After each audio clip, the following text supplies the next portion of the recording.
Saan ka na naman ba galing? Ha? Kanina pa ako nandito eh. Pasensya ka na, Glenn, ha? Napasarap kasi ang kwentuhan naming magkukumari. Hindi ko na namalaya ng oras. Tanghali na pala. Oh, ilan na naman ba ang nasiraan ninyong tao? Lahat ba ng tao dito sa barangay nagawan nyo na ng kwento? Ano ba ang pinagsasasabi mong lalaki ka, ha? Tungkol sa mga buhay namin at hindi ng ibang tao ang pinag-uusapan namin ng mga kumari ko. Sa tingin mo kaya mapapaniwala mo ko, ha? Kilala na kita at yung mga kaibigan mo. Markado na ang mga pangalan nyo sa barangay dahil sa dami ng mga reklamo sa inyo. Mga naiinggit lang ang mga yun sa grupo namin. Wala naman talaga kaming ginagawang masama eh. Masamang gawain ang pagchismisan ng kapwa. Imbis na asikasuhin mo ang tanghalian natin, chismis ang inaatupag mo. Pagod na nga ako sa paglalako ng isda eh. Pagdating dito, wala pang sinaing. Pasensya ka na. Magluluto na nga ako eh. Inabala mo pa ako. Nakapagluto na ako. Nahihiya naman ako sa iyo pagdating mo, wala pang luto. Bakit ganyan ang tono ng pananalita mo? Bakit? Ano ba dapat, ha? Pwede mo naman akong kausapin ng maayos eh. Hindi yung galit ka. Sa tingin mo, may matutuwa sa'yo, ha? Kulang na lang koronahan ka dahil sa pagiging tsismosa mo sa lugar natin. May pamilya ka na. Sana naman, alam mo kung sino ang prioridad mo. Oo na. Ang dami mo pang sinasabi eh. Tapos ngayon ikaw pa ang galit? Ikaw itong nauna eh.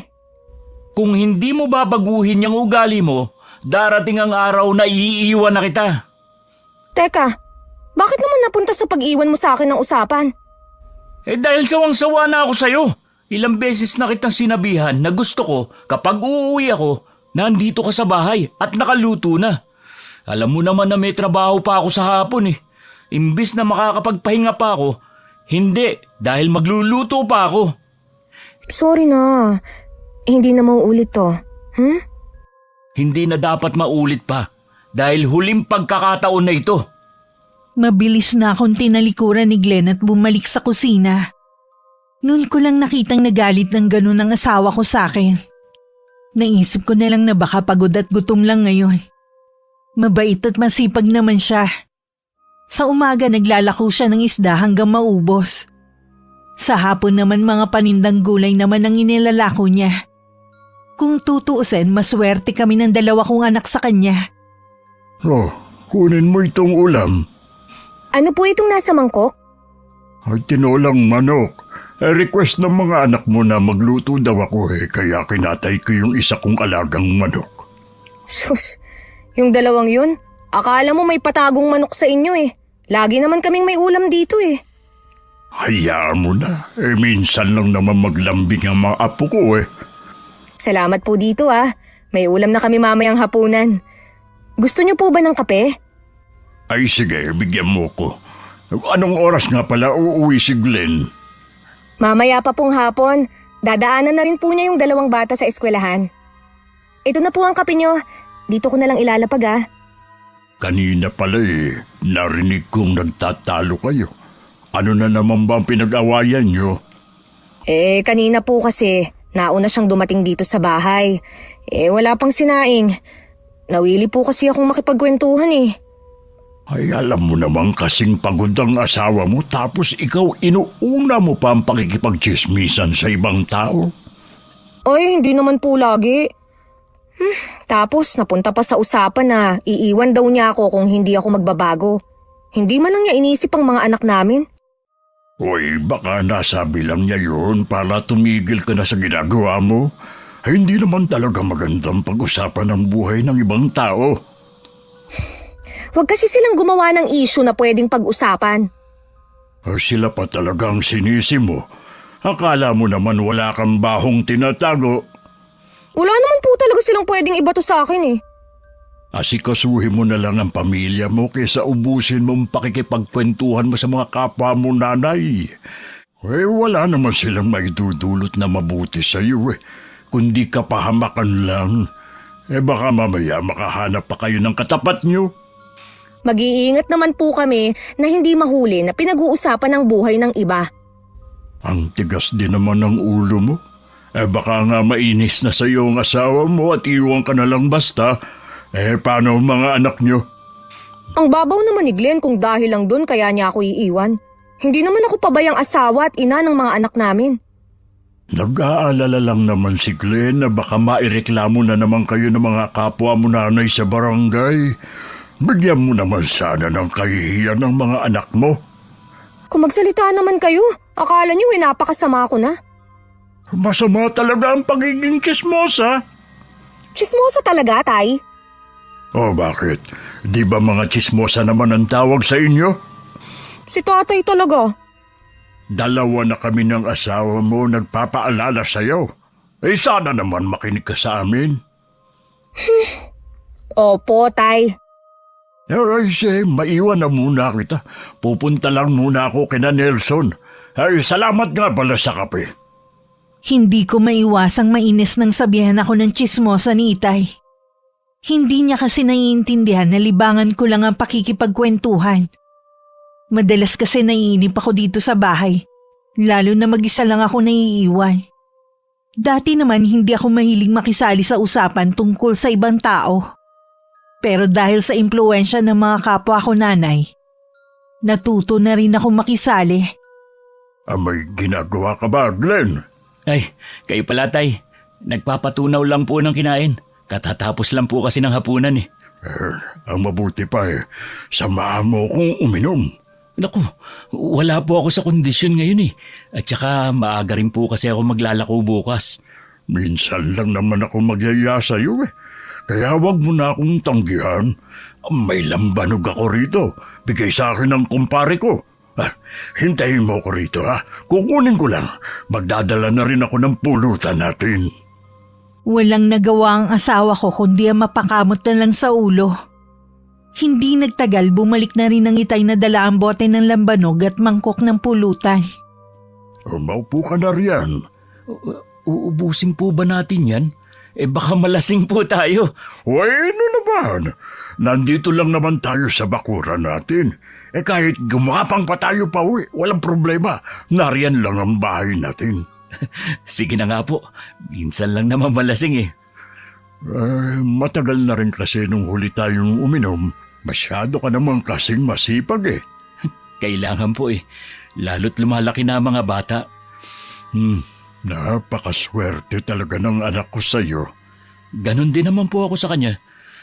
Maalaga po at mapagmahal ang anak nyo. Hindi naman lingid sa akin na minsan nag-aaway kayo. Naiintindihan naman kita sa dahilan mo. Ganyan din kasi kami nung buhay pa ang asawa ko. Sana mayapa ko kasing asawa nagmanay ang si Tinay.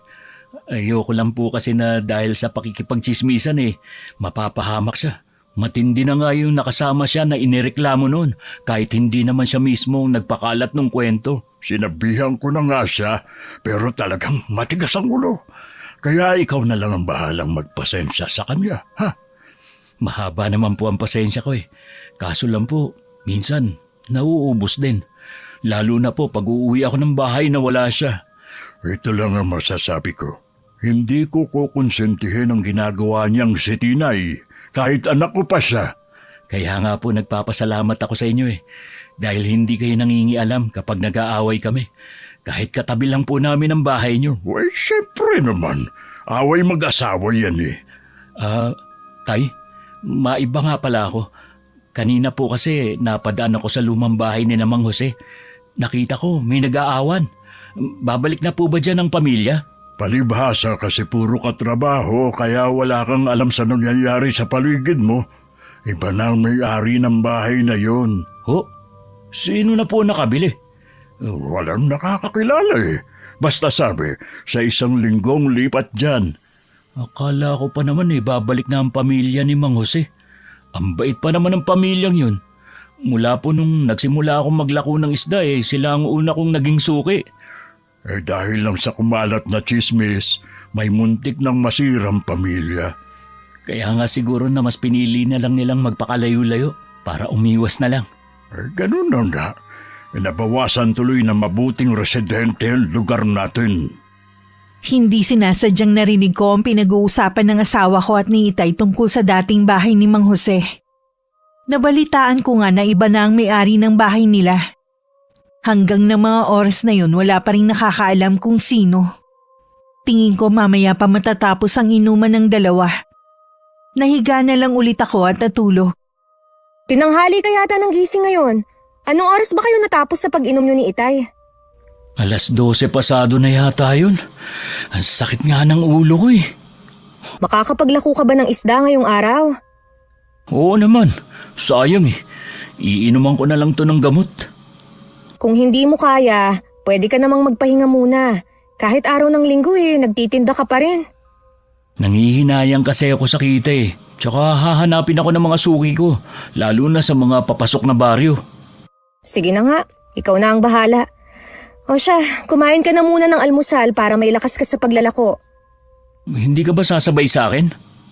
Sa mga bata na lang ako sasabay mamaya. Masyado pang maaga eh. Ay, siya nga pala, may bagong lilipat dito sa lugar natin. Alam ko na yan. Dun sa dating bahay ni Mang Jose. Baka naman pagpiestahan na naman ninyong magkakaibigan ha. Hindi nyo kilala mga taong yun. Baka mamaya sila pa makatapat nyo. Pinangunahan mo na naman ang mangyayari. Hindi pa nga sila dumarating dito eh. Kilala kasi kita na pasimuno din. Alam mo sa totoo lang, naririndi na rin ako sa'yo. Huwag mo na lang kaya akong pakialaman sa mga ginagawa ko. Pwede bang hindi kita pakialaman? Asawa kita. Paano kasi nakakainis ka na eh? Pasalamat ka nga, inaasikaso ko pa rin kayong mag-aama.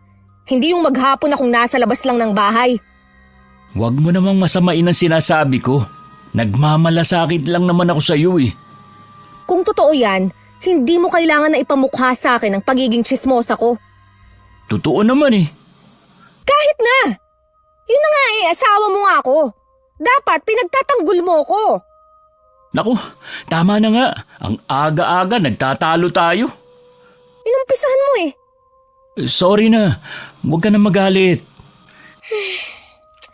Sige na. Pasensya na rin kung napagtaasan kita ng boses. Sige na, kumain ka na dyan. Magwawalis lang ako sa labas. Madalas man kami magtalo ni Glenn, nagkakabati rin naman kami. Tapos na ako nun magwalis nang umalis siya para kunin sa playa ang mga isdang ilalako sa araw na yon. Ako naman pagkatapos ng gawaing bahay, pinuntahan ko na si Maring Edna. Bakit ikaw lang nandito, Mare? Nasaan si Aling Oro at Cheska? May lakad daw si Cheska. Si Aling Oro naman eh. Narinig ko na nagtatalo silang mag-asawa kanina. Bakit kaya? Paano yung anak nila umalis na sa poder nila? Napuno na yata sa pakikialam ni Aling Oro eh. Wala daw kasing ginawa kundi ichismis ang anak at asawa. Diba, totoo naman. Puro pasarap lang naman ang anak at yung asawa. Hindi yun ang narinig ko kay Mang Jun, no? Mukhang ginagawan lang ng kwento ni Aling Oro ang anak at asawa para maging masama sa mata ng mga taga rito. May ganun? Ibig sabihin, puro lang kasinungalingan ang sinasabi niya na hindi man lang nagbibigay ang mag-asawa ng panggasto sa bahay. Ganun na nga. Nag-aalala si Mang Jun dahil puputulin na ng anak ang sustento sa kanilang mag-asawa. Sabi kasi ni Aling Oro, meron daw pensyon ng asawa niya. Yun daw ang ginagastos nila. Hindi totoo yun, no? Ang galing talagang gumawa ng kwento ng matandang yun. Ayan tuloy, lalo siyang nawalan. Para pala siyang walang pinagkatandaan. Ay oo, biruin mo naman. Sariling anak sinisiraan sa ibang tao. Kung nagagawa niya yun sa sarili niyang anak, abay malamang sa atin din. Oo naman, no? Meron nga siyang sinasabi sa'yo kapag nakatalikod kayo ni Cheska eh. Ano? Bakit hindi mo sinasabi? Akala ko ba kaibigan kita at kumare? Wag ko daw kasing sabihin sa inyo. Baka daw magalit kayo. Ayoko naman na magkagulo tayo kaya nanahimik na lang ako. Ano naman ang sinasabi ng matandang yun? Sabi niya habang para daw kalabaw si Glenn sa pagtatrabaho, puro pasarap lang daw sa buhay ang inaatupag mo. Ano ngayon? Hindi ba niya alam na asawa ko mismo ang ayaw akong pagtrabahuhin? Sabi pa niya ang dahilan daw na kaya ayaw kang pagtrabahuhin, baka daw manlalaki ka. Duda kasi siya kung anak ba ni Glenn ang dalawa niyong anak. Hindi daw kasi kamukha ng asawa mo. Mestizo daw kasi samantalang ang itim ni Glenn.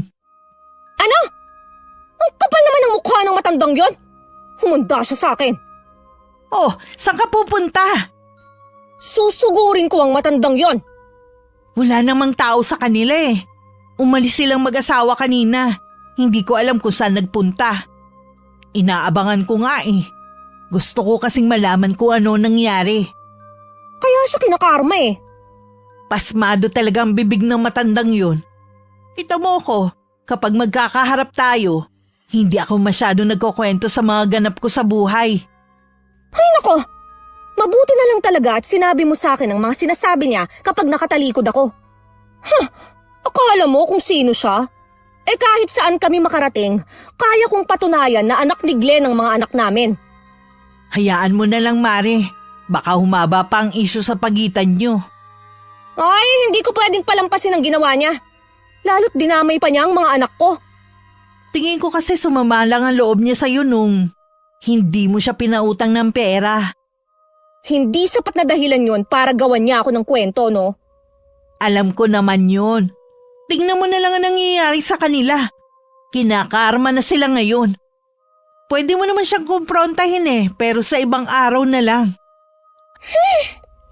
Sa ibang araw na nga lang. Pero kakausapin ko pa rin siya. Huwag niyang sabihin na matanda na siya at kailangang irespeto. Ilalagay ko siya sa dapat niyang kalagyan. Hanggang makauwi ng bahay, nagingit-ngit pa rin ako sa galit sa nalaman ko. Nung dumating si Glenn, agad kong sinabi sa kanya ang mga sinabi ni Maring Edna. Bakit natatawa ka pa dyan?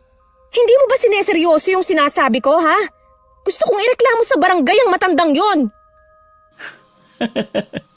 Baka pagtawanan lang kayo ni Kapitan. Biruin mo, kayo ang lagi magkakasama eh. Tapos ngayon, irereklamo mo. Eh hindi naman kasi biro ang ikinakalat ng chismis. Kilala ko si Aling Oro. Malamang, ikinalat na niya sa lahat ng tao ang sinasabi niyang kasinungalingan. Alam naman natin na hindi totoong sinasabi niya eh. Wala tayong dapat ipaliwanag sa mga tao. Hindi talaga ako matatahimik sa ginawa niya. Dahil lang sa hindi mo ko hinahayaan na magtrabaho eh, ginawa na niya ako ng kwento. Ikaw naman kasi, matagal na kitang pinapaiwas sa mga kaibigan mo, antigas din ang ulo mo. Una pa lang, alam ko na hindi sila magiging mabuting kaibigan sa'yo. Asahan mo kapag mahilig sa chismis, masamang impluensya. Si Aling Oro lang naman ang problema eh. Sa edad niyang yun, wala pa rin siyang pinagkatandaan. Ngayon na nalaman mo na ang tunay na kulay ni Aling Oro, siguro naman iiwasan mo na mga taong yun. Aba, oo naman. Hindi ko rin naman kayang makipagplastikan sa harap niya. Sa ngayon, palampasin mo muna ang ginawa niya. Sabihin mo na agad sa akin sa susunod. Hindi ko gustong nadadamay ang mga anak natin sa chismis. Ako na ang bahalang kumausap sa kanya. Nang mga oras na yun may nabuo ng plano sa isip ko. May isa kasi akong lihim na alam kay Aling Oro. Kami lang ang nakakaalam nun. Para makaganti sa ginawa niya, ipapakalat ko rin yun dito sa lugar namin. Hindi rin napigilan ni Glenn na ikwento kay Itay ang mga napag-usapan namin nang minsan siyang dumalaw sa amin. Yan ang nga sinasabi ko eh. Pati mga apo kong nananahimik, nadamay na rin. Nainis din po ako sa ginawa ni Aling Oro. Hindi ko na lang pinahalata kay Tinay. Ayoko na kasing gatungan ng galit niya eh. Pero sa susunod, hindi ko na po talaga palalampasin yun. Yung si Oro, tandem talaga sila ng asawa ko pagdating sa chismisa noong araw. Dalaga pa yun eh, nuknuka na talaga ng chismosa. Mga kwento pa nun nakakabuhay ng patay. Ayaw pa namang magpatalo, pati nga sariling anak ginawa ng kwento eh. Nabanggit nga po yan ni Tinay. May ganun palang magulang. Matindi talaga yang si Oro. Imbis na magbago, mas lalo pang lumala ang pagiging chismosa. Siguro naman po, madadala na si Tinay makipagkaibigan sa mga yun. Bantayan mo nga pala yung asawa mo, baka kung anong gawin niya para makaganti. Ano naman po kaya ang gagawin ni Tinay? Kilala ko kasi ang asawa mo. Hindi yun papayag na hindi makaganti. Wala pa naman sa kanya ang mata-matanda. Sinabihan ko na po siya na palampasin na muna. Ako na kako ang bahalang kumausap kapag naulit pa yun. Ay, mabuti sana kung makinig siya sa'yo. Makikinig naman po siguro siya dahil para naman yun sa kapakanan ng mga anak namin. Walang kamalay-malay ang asawa ko at ang itay na ipinakalat ko na ang sikreto ni Aling Oro. Nang mga sumunod na araw, nakarating na rin sa kanilang dalawang chismis na yon. Ako agad ang pinaghinalaan ni Glenn. Ikaw ba nagpakalat ng chismis tungkol kay Aling Oro? Ano? Yung tungkol sa pagkakaroon niya ng karelasyon na 23 anyos? Ay, hindi ah. Anong malay ko dun? Huwag mo nang ipagkaila pa. Alam kong ikaw lang ang gagawa nun. Di ba sabi ko naman sa'yo, palampasin mo na lang muna ang ginawa niya. Gumanti ka pa talaga. Hindi ko palalampasin ang ginawa niyang yun. Pati ang mga anak ko na nananahimik idinamay niya. Tama lang sa kanya ang inabot niyang kahihiyan. Alam mo ba na muntik nang mapatay si Aling Oro ng asawa niya? Hinabol siya ng itak. Mabuti na lang nakatakbo siya sa kapitbahay. Hindi pa siya natuluyan. Para mawala ng chismosa dito sa lugar natin. Pare-pareho lang naman kayong chismosa ng mga kananay mo eh. At least ako, hindi ako nandadamay ng inosenteng bata. Sa tingin mo kaya, kapag nalaman niyang ikaw ang nagpakalat ng chismis, titigilan ka niya? Gaganti rin siya, sigurado sa'yo. Wala nang katapusang gantihan na mangyayari. Hindi niya malalaman. Dahil sigurado ako, marami siyang pinagsabihan. Tsaka hindi ako aamin. Nakikiusap ako sa'yo, tumigil ka na. Iwasan mo na ang pakikipagchismisan. Wala nga may dudulot na maganda yan sa buhay natin. Hay nako, kung alam mo lang, halos hindi na ako naglalabas ng bahay. Hindi mo kasi alam dahil lagi kang wala. Ituloy mo lang yan para maging tahimik ang buhay natin. Huwag kang mag-alala. Hindi na ako makikipagkaibigan sa kanila. Gawin mo. Huwag lang puro salita. Dahil laging wala si Glenn, hindi naman niya alam na lagi pa rin ako umaalis ng bahay. Inuunahan ko lang siya sa pag-uwi para hindi kami mag-away. Kasalukuyan kami nag-uusap ni Maring Edna. Mula nang pumutok ang balita tungkol kay Aling Oro, umiwas na rin si Cheska. At hindi na lumalabas ng bahay. Alam mo bang pinapalayas na ng asawa si Aling Oro? Pagkatapos ba naman ang ginawa niya eh? Sa edad ba naman niyang yun? Nakipagrelasyon pa siya sa parang anak na niya? Papa sa pangayo na apo niya eh. Galit na galit nga siya. At halos isumpa na ang taong nagpakalat nun. Kahit isumpa pa niya ang taong yon, hindi na rin mabubura ang ginawa niya. Ang hilig kasing magmalinis eh. May baho din palang itinatago at mas matindi pa. Sana nga, umalis na lang siya sa lugar natin. Kumukulo pa rin kasi ang dugo ko kapag nakikita ko siya eh. Magsabi ka nga ng totoo. Ikaw ba nagpakalat ng chismis na yun kay Aling Oro? Hindi no. Sana sa'yo ko unang sinabi. Kahit nga ako nagulat eh. Ikaw lang kasi ang may matinding galit sa kanya eh. Kaya naisip ko na baka ikaw ang may kagagawan kaya nabunyagan sikreto niya. Sa daldal niya, malamang kung kani-kanino niya sinabi. Talagang kakalat nga yun. Tsaka, kung matagal ko nang alam, sana binanggit ko na sa'yo. Sa bagay nga. Tsaka marami siyang mga kaibigan na ngayon kaaway na niya dahil sa ugali niya. Siya nga pala, di ba sinabi mo na pinapalayas na siya ng asawa niya? Sa tingin mo, saan kaya siya pupunta? Malamang umuwi siya sa nag-iisa niyang kapatid. Hindi naman siya pwede sa mga anak niya eh. Galit naman sa kanya ang mga yun. Balitaan mo ko kung anong nangyari ha? Kung natuloy ba siyang umalis? Oo naman, lagi naman tayo nagkikita eh. Maiba nga pala ako. May bagong kapitbahay na pala kayo ah. Sinong kapitbahay? Dumating na kagabi yung bagong titira sa bahay ni Mang Jose. Ang layo naman nila para maging kapitbahay namin no? Bahay niyo ang kasunod na bahay eh. Isang buong pamilya daw yun eh. Sana naman hindi sila katulad ni Aling Oro. Hindi naman siguro. Halata talaga sa'yo na galit ka pa rin kay Aling Oro ah. Mawawala lang siguro to kung tuluyan ko na siyang hindi makikita. Ilang araw pagkatapos ng pag-uusap namin ni Edna, nabalitaan namin nagkaayos din si Aling Oro at ang asawa niya. Mula nga rin noon hindi na gaanong lumalabas ang matandang babae. Kahit naiinis pa rin, hinayaan ko na lang. Hindi ko akalain sa paglipas ng mga araw tuluyan na ako nalulung sa pakikipagtsismisan. Bit-bit mo na naman ang walis tingting natin. Hindi mo naman pinapasayad sa lupa. Kita mo nga ang dumi ng harapan natin eh. Mabuti pa sa loob ka na lang magwalis. Sasagap ka lang naman ng chismis dito sa labas eh. Malinis na naman ang loob ng bahay natin. Dito sa labas ang madumi at kailangang linisan. Hindi ka ba nahihiya sa mga tao? Sa maikling panahon, nabansagan ka ng CCTV. Ultimo kasi pagkakaroon ng UTI ng kapitbahay natin eh, nalaman mo pa? Parating pa lang ang balita, alam mo na agad. Ang mabuti pa, maglako ka na lang ng isda. Kesa naman sa pinakikialaman mo ko. Akala ko pa naman magbabago ka na. Mas lalo ka pang lumala. Pati mga anak mo nahihiya na sa mga tao. Bahala kayo kung gusto niyo akong ikahiya. Nakakapagod na rin kayong intindihin. Akala niyo kelilinis niyo? Hindi naman krimen itong ginagawa ko ah. Hindi lang naman ako ang ganito dito sa lugar natin. Mali na nga yung ginagawa mo, ayaw mo pang mapagsabihan. Ang sabi ko, huwag mo akong papakialaman sa mga ginagawa ko. Ay bahala ka na nga. Kapag nagkaproblema ka, huwag kang lalapit sa akin ha. Huwag kang mag-alala. Hindi mangyayari na lalapit ako sa'yo. Masama ang timpla ng asawa ko nang umalis siya sa bahay para maglako ng isda. Isa sa mga bago niyang suki ay ang bagong lipat na si Aling Marcia. Akala ko hindi ka na darating. Pasensya na po, Aling Marcia. Tinanghali po ako eh.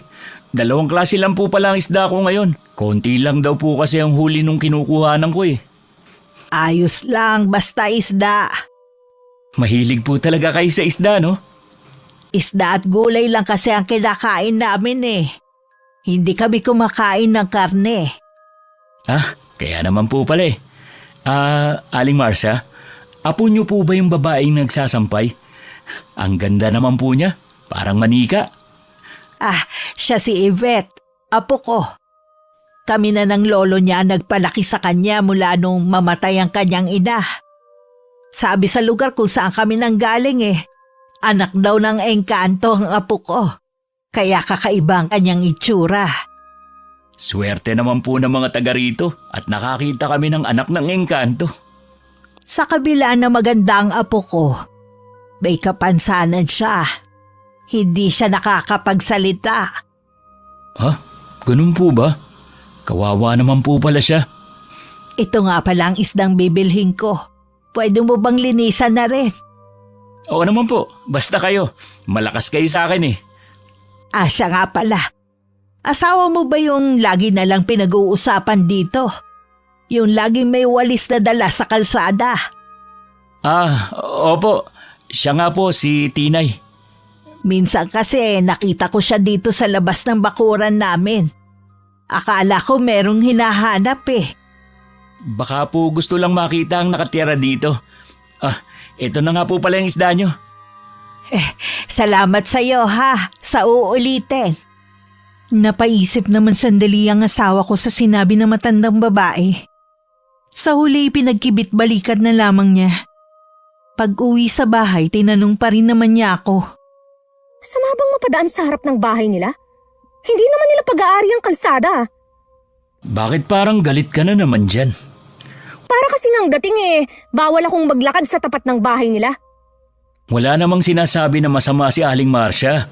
Sinabi lang na nakita ka. Kabago-bago lang nila dito Akala mo kung sino na sila. Wala ka mo silang pakialam kahit tambayan ko pa ang tapat ng bahay nila.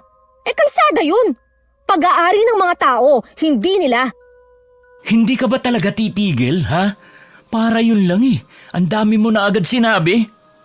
Bakit kasi nakikipag-usap ka sa matandang yon, ha? Suki ko sina Aling Marcia. Lagi silang bumibili ng isda at gulay sa akin. Nagpapasalamat nga sila sa akin dahil hindi na daw nila kailangan pumunta ng palengke para bumili ng ulam. Ewan ko ba? Hindi maganda ang kutob ko sa pamilyang yun. Kahit ang mga taga rito, nahihiwagaan sa pagdating nila. Ikaw lang ang nag-iisip ng ganyan. Araw-araw bumibili sa akin si Aling Marcia.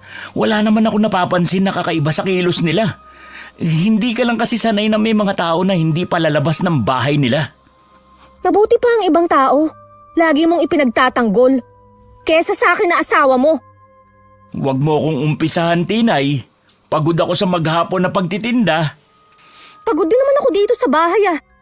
Akala mo ikaw lang. Kahit hindi ko nakikita, alam ko pagod ka sa pakikipagchismisan sa mga kaibigan mo. Tuwing umaalis ako, sumasalisi ka ng alis. Huwag mo nang ipagkaila pa. Mga anak mo siguro ang nagsusumbong sa'yo, no? Hindi na mahalaga kung sino nagsusumbong sa akin. Ayaw mo na pinakikialaman ka? Eh di sige, bahala ka na sa buhay mo. Nang mga sumunod na araw para kaming estranghero sa isa't isa ni Glenn, kibuin dili niya kasi ko.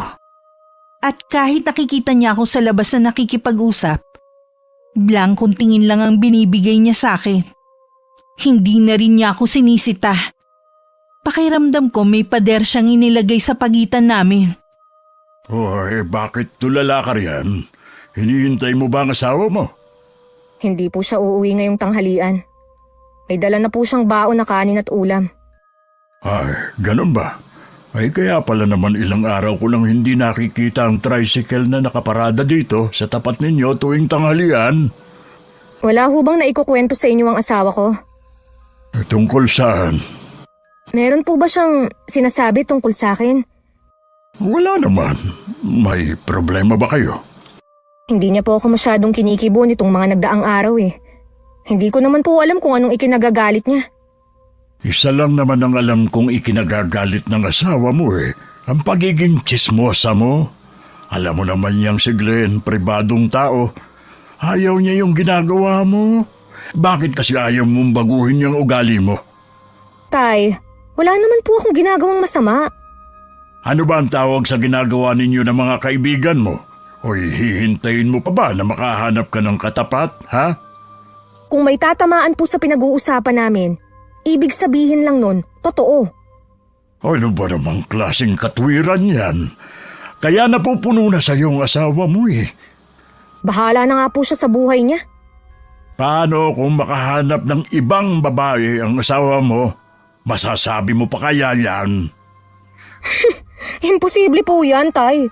Hindi magagawang tumingin ni Glenn sa ibang babae. Mahal niya kami ng mga anak namin. Wala namang duda na mahal niya kayo. Pero hindi lang naman kawalan ng pagmamahal kung bakit nagagawang mga liwa ng asawa. Ano pong gagawin ko, Tay? Sundin mo kung anong gusto ng asawa mo para wala kayong maging samaan ng loob. Sige po, Tay. Susundin ko kayo. Nagtaka ako ng araw na yun kung bakit inabot ng dilim si Glenn sa paglalako ng gulay. Sinabi naman niya na nagpunta siya sa kabilang baryo dahil marami pang natirang gulay. Sana inuwi mo na lang dito sa bahay. Alam mo naman na delikado na ang panahon ngayon. Dumayo ka pa talaga sa ibang lugar. Masyado pa kasing marami yung gulay para iuwi ko. Nandito pala si Itay kanina. Tinatanong nga niya kung bakit hindi ka na umuwi sa tanghali eh. Sana sinabi mo na napapagod na kamo ko. Na pagdating ko, ako pa ang magluluto.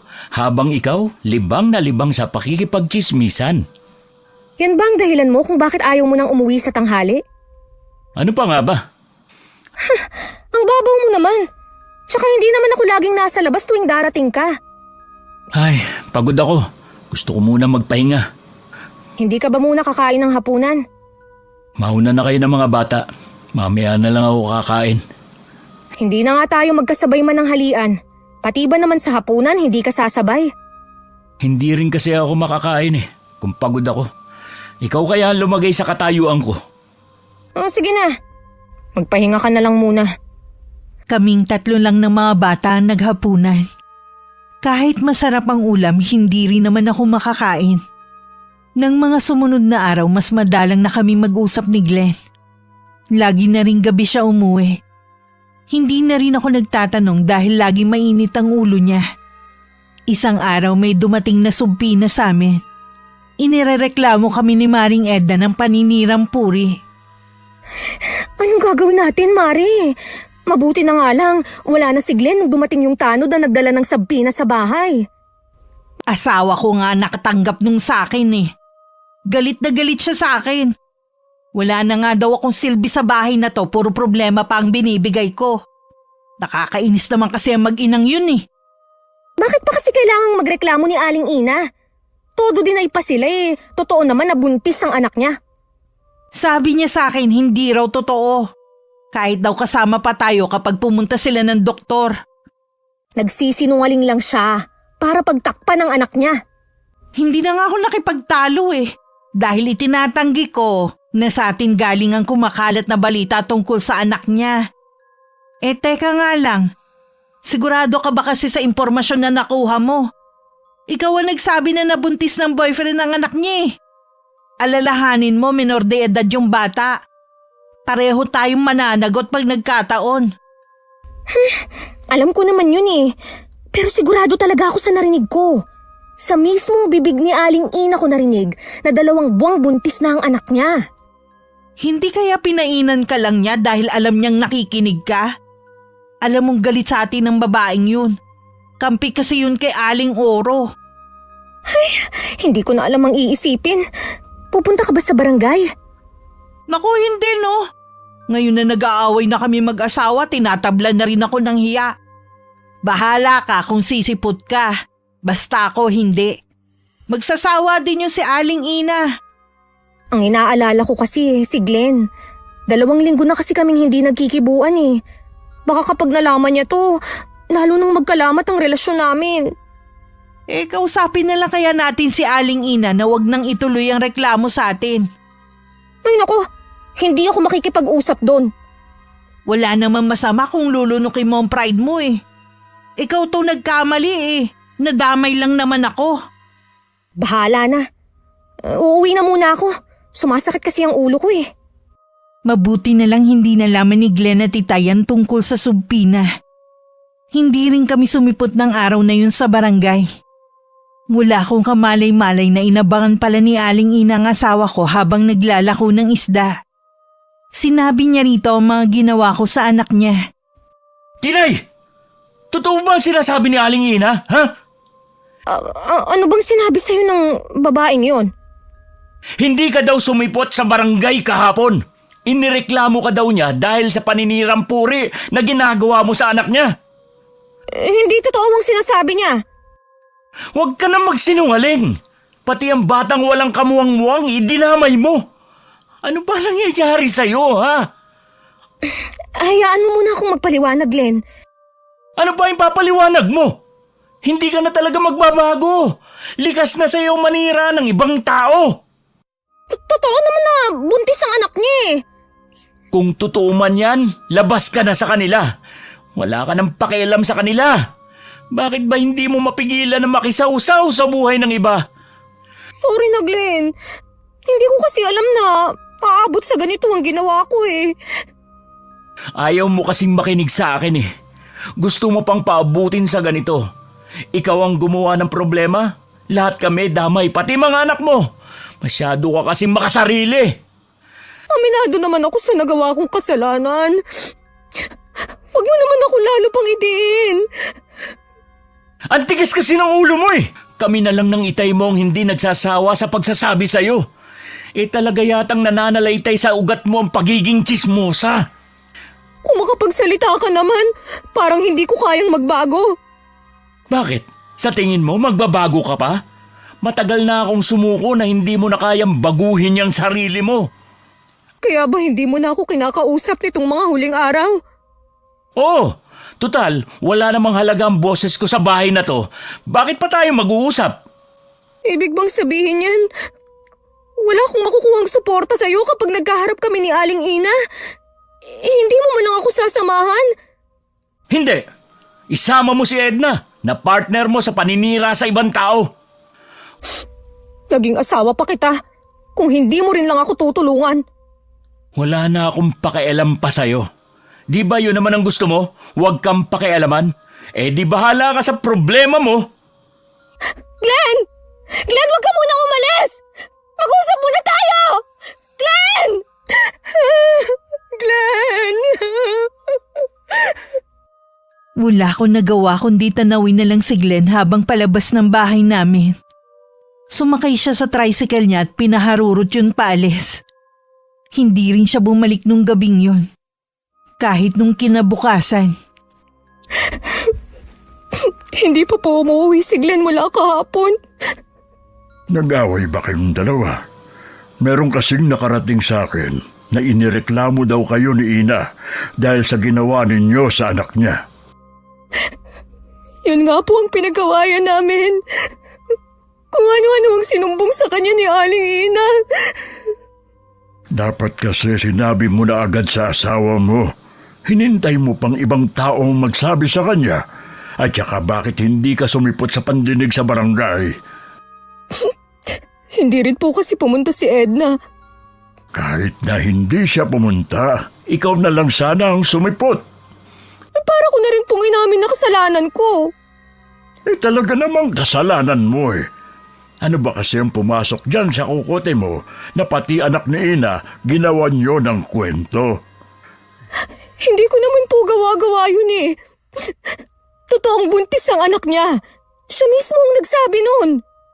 Yan ang napala mo sa pakikialam sa buhay ng ibang tao. Labas ka na kasi sa kanila. Dahil sa kagustuhan ninyo na meron kayong pagpiestahan, humaharap ka ngayon sa malaking problema. Kahit ilang beses pa akong ipatawag, hindi ako pupunta. Magsasawa rin siguro si Aling Ina. Kapag 3 beses kang hindi pumunta, iaakyat nila ang reklamo. Nakausap ko rin si Ina. Desidido siyang kasuhan kayong magkaibigan. Malaki ang laban niya. Ano pong gagawin natin, Tay? Ayoko pong makulong. Ay, hindi naman kita pababayaan. Gagawa ako ng paraan para hindi matuloy ang pagsampa ng kaso sa iyo. Pero, kailangan mong harapin si Ina para magkausap kayo. Humingi ka sa kanya ng kapatawaran. Sasamahan niyo po ba ako? Oo naman, nasa tabi mo lang ako. Salamat po, Tay. Mabuti pa kayo, dinadamayan ako. Samantalang si Glenn, sinukuan na agad ako. Hayaan mo muna siyang mapag-isa. Uuwi din siya rito. Hindi pa rin umuwi si Glenn. Nalaman ko na umuwi siya sa bahay ng magulang niya. Ang itay ang sumama sa akin sa barangay nang ipatawag muli ako. Tinanggap ko na lang ang mga masasakit na salita ni Aling Ina. At humingi din ako ng kapatawaran sa kanya. Mabuti na lang na pakiusapan natin si Ina na makipag-areglo na lang. Kulang na nga lang po eh. Lumubog ako sa kinauupuan ko kanina. Sa dami ng masasakit na salita na sinabi niya sa akin. Nasasaktan kasi siya bilang ina. May mga anak ka na rin. Siguro naman ayaw mong danasin ng 2 bata ang naranasan ng anak niya. Kaya nga po tahimik lang ako kanina eh. Hindi na lang ako umimik. Ay, tama ang ginawa mo. Ay, si Glenn nga pala. Mula nung umalis po, hindi pa bumabalik. Dapat mapag-usapan na ninyo ang alitan ninyo bago pa lumala. Paano po kami mag-uusap kung ayaw niyang umuwi dito sa bahay? Maghintay ka pa ng ilang araw bago kita samahan sa kanila. Napuno na raw siya sa akin eh. Baka tuluyan na niya akong iwan, Tay. Hindi gagawin ni Glenn ang bagay na yon. Saksi ako kung gaano niya kayo kamahal. Maaring napuno lang siya, kaya nagpapalipas lang yon ng galit. Hindi po kaya may ibang babae si Glenn? Di sana nakarating na agad sa'yo. Ikaw pa bang hindi makakaalam kung sakaling meron ng babae ang asawa mo? Kung ano-ano na tuloy ang pumapasok sa isip ko. Bakit pa kasi ayaw pa niyang umuwi? Ay siguro naman sa nangyaring gulo at pag-aaway ninyo ng asawa mo, nadala ka na. Hindi lang po ako nadala. Natuto na rin po ako. Mabuti naman kung ganon. Oy, paano? Sa kabila lang ako. Kung may kailangan ka, ipatawag mo na lang ako sa mga apo ko. Sige po, Tay. Salamat po ulit. Mula nang umalis si Glenn, hindi na katulad ng dati ang bahay namin. Ramdam namin mag-iina ang lungkot. Para hindi ako mag-isip ng kung ano-ano, pinuntahan ko na lang si Maring Edna. Matagal na rin palang hindi umuwi sa inyo ang asawa mo. Gusto ko na sana siyang puntahan sa kanila eh. Ang kaso, nauunahan ako ng hiya. Ayoko sana mag-isip ng masama ha. Baka naman kasi dahilan na lang niya ang ginawa mo para makipaghiwalay. Malay mo may ibang babae ang asawa mo. Naisip ko na yan. Pero mahal kami ni Glenn. Hindi niya magagawang magloko. Galit lang talaga siya sa ginawa ko. Alam kong mahirap tanggapin pero ihanda mo pa rin ang sarili mo. Baka kasi nakilala niya yung babae nung naglalako siya ng paninda. Naguguluhan na ako. Hindi ko na alam ang gagawin at iisipin. Dapat kasi nag-uusap na kayo ngayon, hindi yung pinatatagal niyo pa. Sabi naman ng itay, sasamahan niya ako sa bahay ni Glenn sa susunod na mga araw kapag hindi pa siya umuwi. Oo nga pala. May sasabihin ako sa'yo.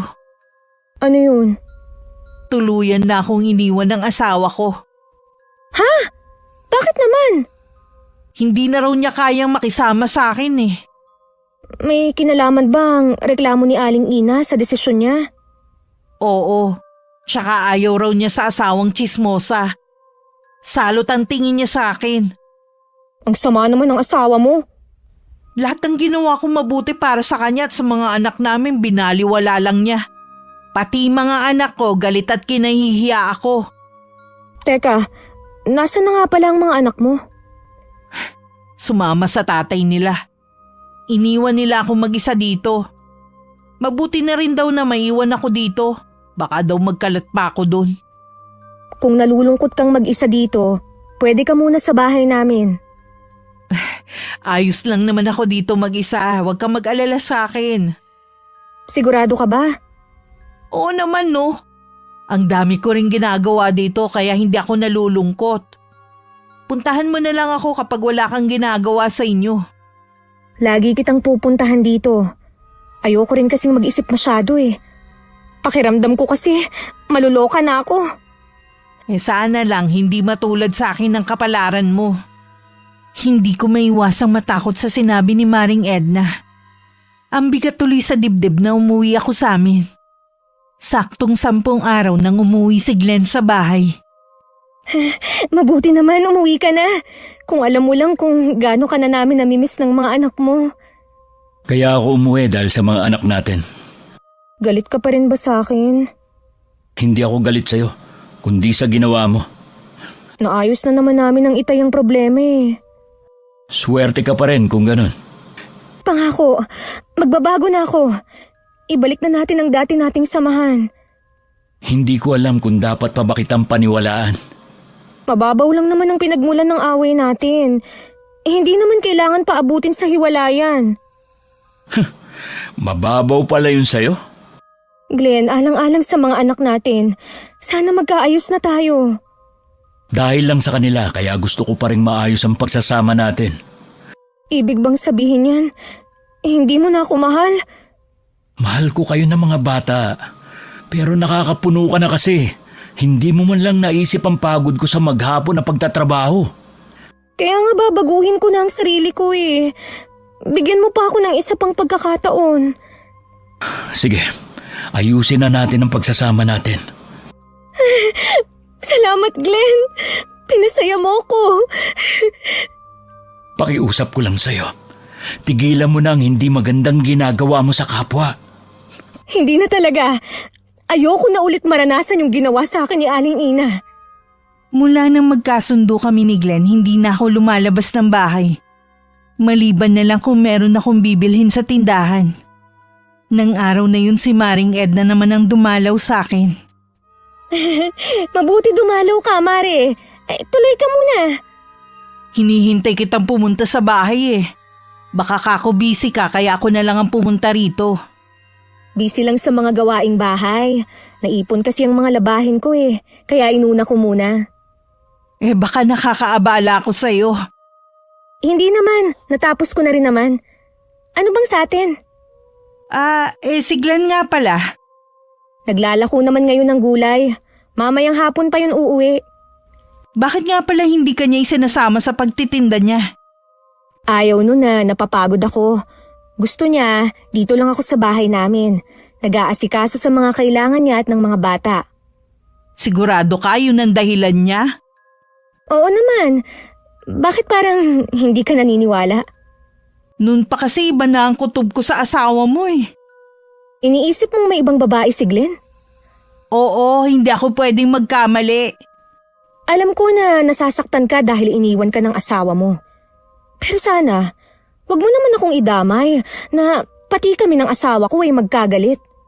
Mabuti nga, nagkaayos na kami ngayon eh. Wala naman akong balak na mandamay eh. Eh ano yung ginagawa mo? Ipapakita ko lang sa'yo ang ebidensya. Mabuti na lang nung araw na yun dala ko ang cellphone ko. Ikaw na ang bahalang humusga. Medyo malabo ang kuha pero klaro pa rin naman si Glenn yan. May ilang sandali ring tinitigan ko ang mga litrato sa cellphone ng kumari ko. Pakiramdam ko sa sabog ang dibdib ko sa matinding selos na nararamdaman ko. Apo ni Aling Marcia ang babaeng yan. Madalang yan lumabas kaya siguro hindi mo pa nakikita. Bakit kausap siya ng asawa ko? Madalas na dumaan dyan si Glenn. Sabi ng mga napagtanungan ko lagi daw bumibili ng isda at gulay ang babaeng yan. Araw-araw? Imposible naman yata na isda at gulay na lang ang kinakain nila. Hindi ba sila napupurga? Nung una, hindi rin ako naniniwala. Pero ilang beses ko na nakikita dun si Glenn Kaya naisip ko nakuhanan na lang. Baka kasi hindi ka rin maniwala kung sasabihin ko lang. Maganda ba talaga sa personalang babaeng yan? Oo, ilang beses ko na rin siya nakasalubong Tansya ko wala pang 25 ang babae. Kutis porselana. Maliit ang mukha na parang manika ang itsura. Siguro matagal na silang may relasyon. Hanggang ngayon kasi malamig pa rin ang pakikitungo ni Glenn kahit nagkaayos na kami. Ibang klase rin ang asawa mo, no? Mambababae rin lang. Dito pa talaga sa barangay natin. Hindi man lang sila nahiya. Humanda sa akin ang malanding babae na yun. Imposible naman na hindi niya alam na may asawa si Glenn. Dapat pati asawa mo pagsabihan mo rin. Oo naman. Ang kapal ng mukha niya na tingnan ng mga mali kong ginagawa. Mas masahol pa pala siya sa akin. Basta, nandito lang ako kung kailangan mo ng tulong ha. Uuwi na muna ako baka biglang dumating si Glenn dito. At abutan ako. Sige, salamat at sinabi mo sa akin. Nanginginig pa rin ang katawan ko dahil sa nararamdaman kong galit. Pagdating ni Glenn, hindi na ako nakapagpigil at sinampal ko siya. Bakas naman sa kanya ang pagkabigla. Aray, bakit mo ako sinampal? Anong ginawa ko? Nagtatanong ka pa? Kailan mo pa ako niloloko, ha? Hindi ko alam sinasabi mo. Linawin mo nga. Huwag mo nang itanggi! Alam kong may babae ka! Ano? Sino naman ang nagsabi niyan? May ebidensya ako! Ito! Tingnan mo yan! Hindi ba siya ang dayo dito sa atin? Ano? Magkakaila ka pa? Para ito lang? Ebidensya na bang matatawag to? Parang nag-uusap lang kami rito Binigyan lang ng mali siya ng sino man ang kumuha ng litrato na yan. May ebidensya na nga, nagkakaila pa! Kung gusto kong mambabae, sana noon pa. Kung kailan dalawa na ang anak natin, tsaka ako pa ba yun iisipin? Pagbabayaran niyo ng malaki ang ginawa niyong ito sa akin! Huwag kang gagawa ng katangahan. Baka ikaw din ang magsisi bandang huli. Kayo ng babae mo ang magsisisi at hindi ako! Ang hirap kasi sa'yo. Mahilig kang manira ng kapwa mo, kaya hindi mo na alam ang totoo sa hindi. Ano ba ang totoo, ha? Sige nga! Ano ang totoo? Wala kaming relasyon ni Yvette. Suki ko lang silang maglola. May sakit nun ang lola niya, kaya siyang lumalabas para kunin ang isda at gulay na lagi nilang binibili. May nakapagsabi sa akin na araw-araw ka daw dumadaan doon. Ano? Puro isda at gulay lang ang alam nilang kainin? Hindi ba sila napupurga nun? Oo, dahil hindi sila kumakain ng karne. Kaya laking pasalamat nila sa akin dahil hindi na nila kailangan pumunta ng palengke. Kalokohan! Baka ibang putahe ang gusto ng babaeng yon. Kaya ikaw naman ang laging dumadaan sa kanila. Hindi ka lang tsismosa. Napakamalisyosa pa ng utak mo. Yan ang napapala mo sa pakikipagkaibigan sa kapwa mo, tsismosa. Ako pa ngayon ang malisyosa? Eh ikaw na nga itong may ibang babae. Wala nga sabi akong babae. Wala akong pakialam kung maniwala ka man o hindi. Binabalaan kita. Huwag kang gagawa ng anumang masama laban sa pamilyang yun. Hindi mo sila kilala. Baka pagsisihan mo ang gagawin mo. Mabilis na akong tinalikuran ni Glenn at muli siyang umalis. Nagpupuyos naman ang kalooban ko na sinugod na ang bahay ng inaakala kong babae niya. Nagkataon na nasa labas ang babae at nagwawalis. Walang sabi-sabi na sinugod ko siya. Isang matandang babae naman ang umawat sa amin. At niyakap pa ang babaeng umiiyak. Anong karapatan mo para saktan ang apo ko? Malandi ang apo mo! Nilalandi niya ang asawa ko! Dapat dyan kinakalbo! Huwag mong makantimulin ni dulo na daliri ng apo ko. Dahil ako ang makakalaban mo. Kaya pala ang lakas gumawa ng kalokohan ng apo mo dahil kinukonsinti mo.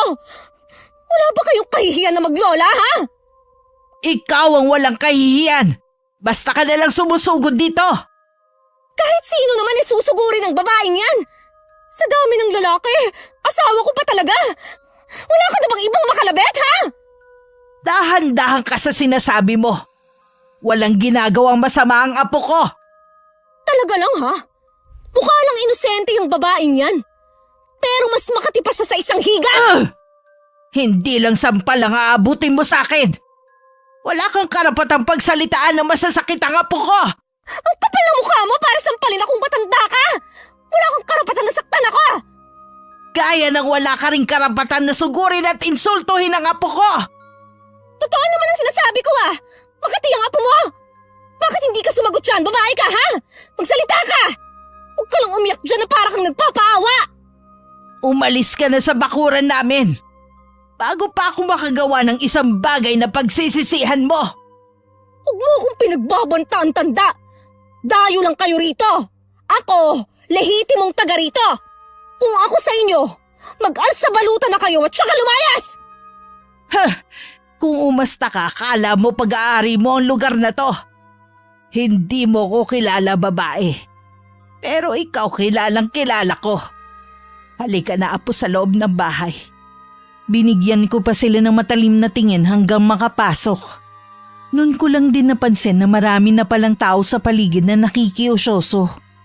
Napakunot-noo ko dahil ni isa sa kanila wala akong kilala. Bigla tuloy ako napaisip kung gano'n na ba karami ang dayo sa lugar namin. Galit din na mababanaag sa mga mata nila kaya nagmadali na akong umalis. Nakarating naman kay Glenn ang ginawa ko. Puro na lang ba kahihiyan na bibigay mo sa akin, ha? Ikaw ang nagbigay ng kahihiyan sa pamilya natin at hindi ako. Sinabi ko naman sa'yo na hindi ko babae si Yvette. Hindi ako naniniwala sa'yo. Hindi nga niya ipinagkailang paratang ko sa kanya eh. Dahil lang sa hindi siya nagsalita, yun na agad ang tingin mo. Hindi pa ako tapos sa babaeng yun at sa'yo. Anong gagawin mo? Sisiraan mo sarili mong asawa, ha? Sige, gawin mo. Oras na ituloy mo yung pagbabanta mo. Aalis kami ng mga anak mo sa bahay na to. Sa tingin mo matatakot mo ko, ha? Sa gagawin ko, tingnan ko lang kung may bumili pa sa mga paninda mo. Hindi ko alam kung ano nakita ko sa'yo para pakasalan ka. Sobrang sama ng ugali mo eh. Sarili mo lang ang lagi mong iniisip. Wala kang pakialam sa nararamdaman ko o ng ibang tao. Wala akong pakialam kung ganyan kasama ang tingin mo sa akin.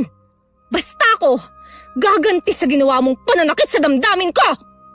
Gawin mo na kung anong gusto mong gawin. Hindi rin naman kita mapipigilan eh.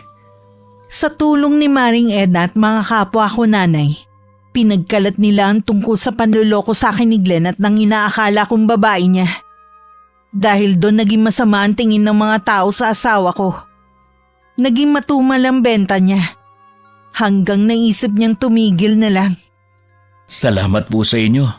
Sa maikling panahon po naging suki ko kayo. Huling araw ko na po kasi ng paglalako ngayon.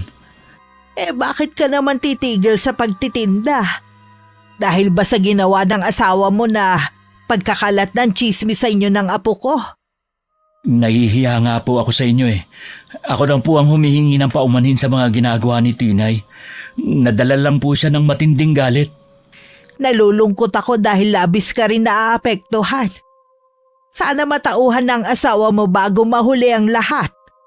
Sa tingin ko po, hindi na siya matatauhan. Ugali na talaga niya yun eh. Nahihiya lang ako dahil pati apo ninyo ay nadamay pa. Apektado nga ang apo ko. Lagi siyang umiiyak at halos hindi makakain. Hindi sanay ang apo ko sa ganitong klaseng problema. Kaya talagang labis siyang naaapektuhan. Patawarin niyo po ako. Pakisabi din po kay Yvette, huwag naman po niyang pabayaan ang sarili niya. Wala ka namang kasalanan eh. Kung alam lang ng asawa mo kung gaano siya kaswerte sa iyo. Bihira na ang katulad mo. Paano po? Aalis na po ako. Ipapaubos ko lang po sa ibang lugar ang paninda ko. Hindi ko po kasi maibenta dito dahil ang sama ng tingin sa akin ng mga tao. Hangad ko na magtagumpay ka sa buhay. Maraming salamat po, Aling Marcia. Patawarin mo ko, Glenn.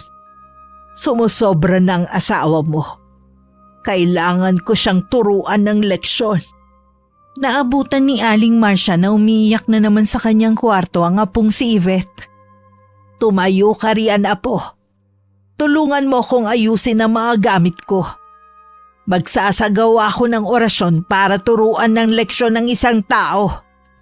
Ilang araw ko na napapansin na lagi lang sa bahay si Glenn. Nang hindi na ako makatiis, tinanong ko na siya. Sira ba ang tricycle mo? Hindi ka kasi naglalako ng isda at gulay eh. Hindi sira ang tricycle. Huminto na ako sa pagtitinda. Ha? Bakit naman? Kung kailan may bayarin tayo sa eskwelahan oh. Dumating na rin yung bill ng kuryente at tubig. Wala na ba natira sa ibinigay ko sa'yo? Binili ko na ng bigas at grocery dito sa bahay. Konti na lang ang natira. Sakto lang pambaon ng mga bata ngayong linggo. Akala ko naman kasi maglalako ka ng isda. Bakit ba kasi bigla kang tumigil? Hindi ko na kasi kaya mga parinig sa akin ng mga tao at masama nilang tingin sa akin. Para bang ang sama-sama akong tao? Kasalanan nyo yan ng babae mo. Yan ang karma sa inyo. Yung ba ang tingin mo? Kaya siniraan mo kami at ginawa ng kwento? Hanggang ngayon ba? Hindi ka pa rin aamin, ha? Yung babae mo nga, para na rin siyang umamin dahil hindi man lang niya ipinagtanggol ang sarili niya. Puro lola niya lang ang dumidepensa sa kanya. Natural, ipagtatanggol siya ng lola niya. Hindi naman niya kayang ipagtanggol ang sarili niya dahil may kapansanan siya. Hindi siya nakakapagsalita. Ganun na si Yvette nung ipinanganak. Ano ka mo? Hindi siya nakakapagsalita. Nagbibiro ka ba? 3 beses ko lang siya nakaharap. Hinaamin ko na natutuwa ako sa kanya dahil kamukha siya ng namatay kong kapatid. Hindi mo ba naaalala? May pagkakahawig sila, gaya ng kapatid ko. Sinasabi din na kaya ganun ang itsura ni Yvette dahil anak siya ng engkanto. Oo nga. Ngayon ko lang naisip na kamukha siya ng kapatid mong si Eliza. Magkasing edad din silang dalawa. Pati siya apektado sa ginawa mo. Marami ka ng taong sinaktan. Kaya sana tama na. Glenn, teka lang. Glenn, huwag ka munang umalis. Ay, nagkamali nga yata ako. Pakiramdam ko lalong lumayo ang loob sa akin ni Glenn. Kahit ang mga anak ko umiiwas na rin sa akin. Kahit nasa iisang bahay kami, hindi nila ako kinakausap. Parang wala silang nakikita. Pinuntahan ko na lang si Edna. Pasensya ka na, Mare, ha? Mukhang mali nga tayo. Nasira na ang pamilya ko dahil sa akin. Pwede mo naman sigurong kausapin si Glenn. Magpakumbaba ka na lang. Kumukuha lang ako ng tiyempo. Kakausapin ko naman talaga siya ulit eh. Paano yan kung hindi na naglalako si Glenn? Saan kayo kumukuha ng panggastos nyo? Si tatay muna ang bumibili ng mga kailangan namin. Hindi ko nga alam kung ano ang plano ni Glenn eh. Hindi ko naman kasi alam na maaapektuhan pati pagtitinda niya. Tiningnan ko nga ulit yung mga litrato eh. Bigla ko naalala kaya pala siguro puro senyas yung babae. Hindi pala siya nakakapagsalita.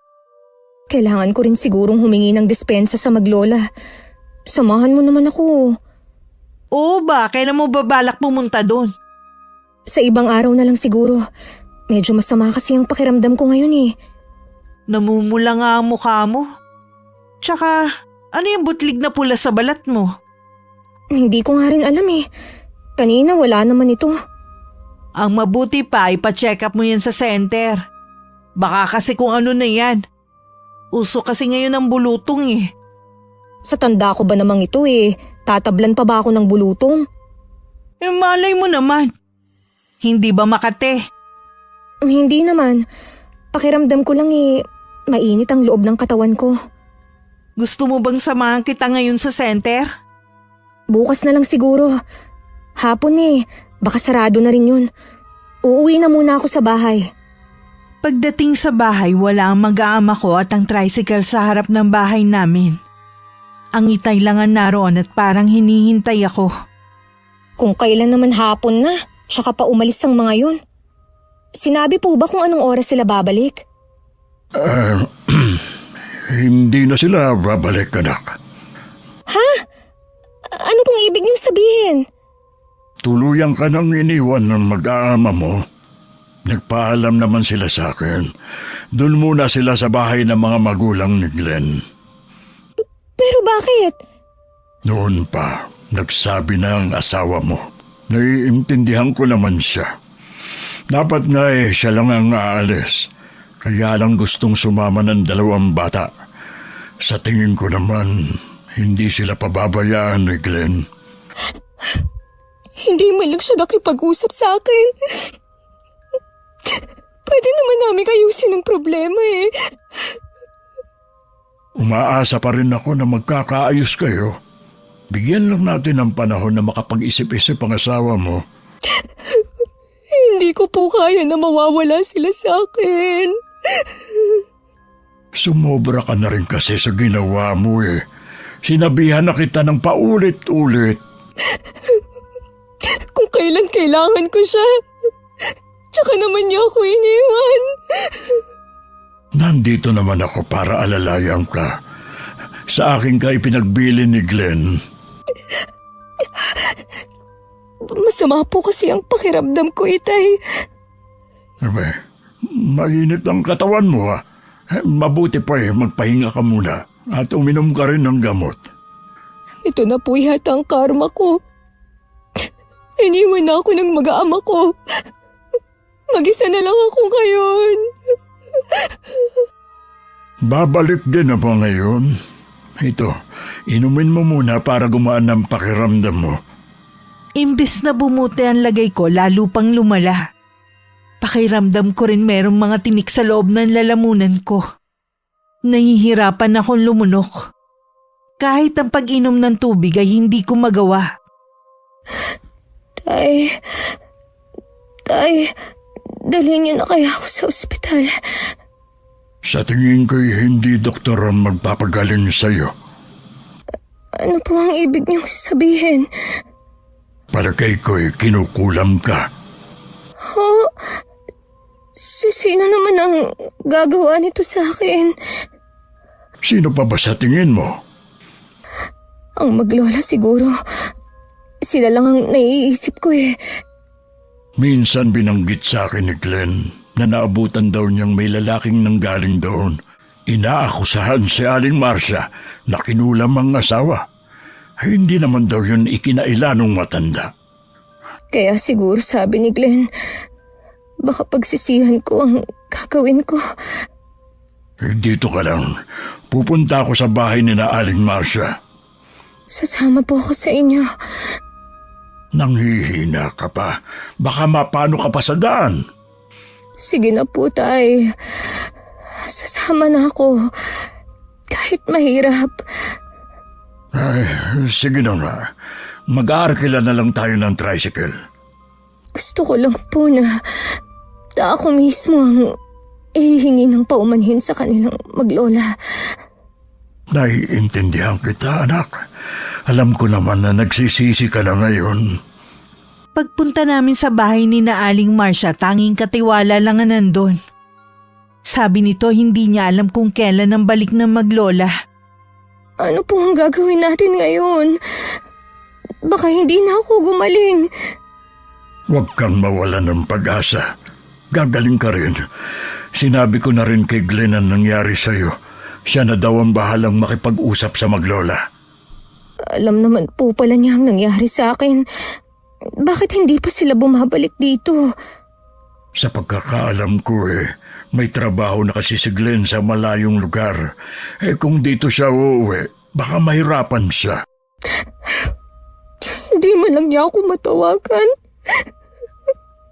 Sa tingin ko, kailangan mo maging matatag alang-alang sa mga anak mo. Kalimutan mo muna si Glenn.